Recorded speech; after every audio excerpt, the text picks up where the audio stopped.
I have a question for Mike Pence. Where the hell are you, man?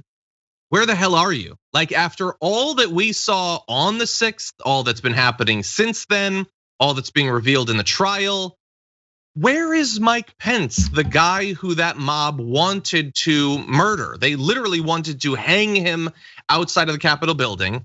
They did so because Donald Trump had sent them to do it, that he had been building up this fiction that Mike Pence could or should overturn the election to benefit him. And for people who say that that was not Trump, then who the hell led them to believe that Pence was responsible for this? If not Trump, right. Nobody, it was just Trump. And so all of that happened. And since then, bear in mind, advisors to former President Donald Trump say he hasn't expressed any remorse for what happened. Pence, who plans to keep laying low during the trial, has not quite patched up his relationship with Trump. That's what a source says. How is it on him, first of all? The dude sent a mob to murder him, and what, he's supposed to send him an edible arrangement? It ain't on him, he evaded murder. But anyway, they did talk though. And the source said that Pence and Trump discussed everything that happened on January 6th. So presumably that includes Pence having to flee from a murderous mob, Trump like attacking him on social media after he had to flee and after Trump knew about it. Now the source says Pence got his point across at the meeting afterward. I would love to know what that point is. What? But Trump, we don't know. And Trump didn't express remorse to Pence when they finally talked. Even though Pence had said it's the ultimate betrayal, he didn't express any remorse to him, with the source saying that's not his style. Well, that's true. It's a mature, adult, rational thing to express remorse. That's not his style. But the source said it's likely that both men will be able to move on after the events surrounding January 6th, and time will heal things. Well, that's beautiful. It's a great lyric maybe to some old school song. But in this, I have to say, why will time heal things? Pence knows exactly what happened. He is refusing to talk about it. It would be incredibly powerful were he to come out and speak, to testify at the trial, because he was almost murdered by this proto-dictator. He's not doing that. Now, granted, he's the victim. I guess he's not obligated to do anything, but it would be really powerful, and he's not doing it. So we get to ask why. Where is Mike Pence? Why is he being silent? What does he value more than the country understanding not just the overall danger that Trump exposed us to, but that he individually was exposed to as a result of Donald Trump? I would love answers to those questions, and I feel like we're probably not going to get any of them.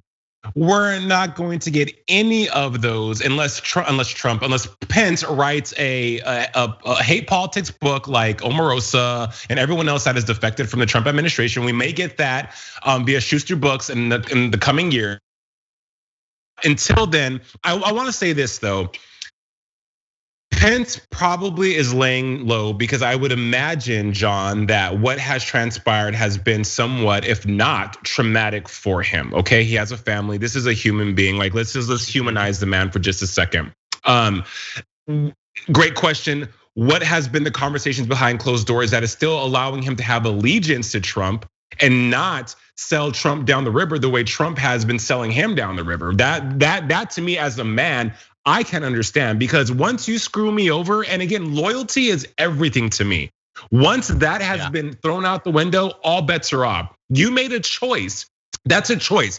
People say, oh, you make mistakes. Time heals all things. All those manifestations drive me up the wall when you're an adult, because you make choices to do those things. It's all premeditated, much like the tweets and the whole thing on January 6th, which I think was premeditated.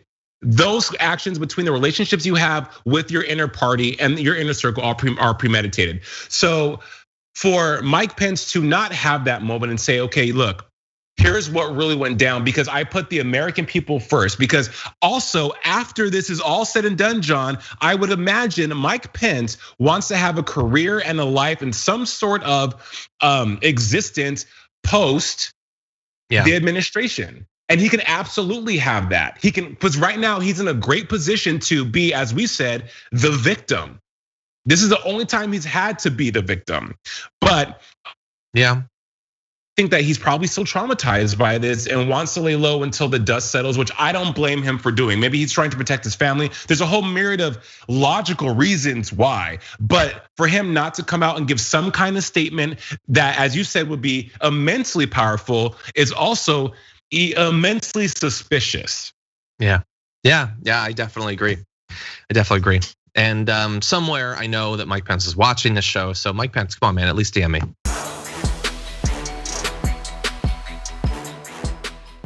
For more political news breakdowns, interviews, stories of activism, and me trying my hardest to care about the occasional big celebrity news story, subscribe to our YouTube channel at youtube.com/thedamagereport.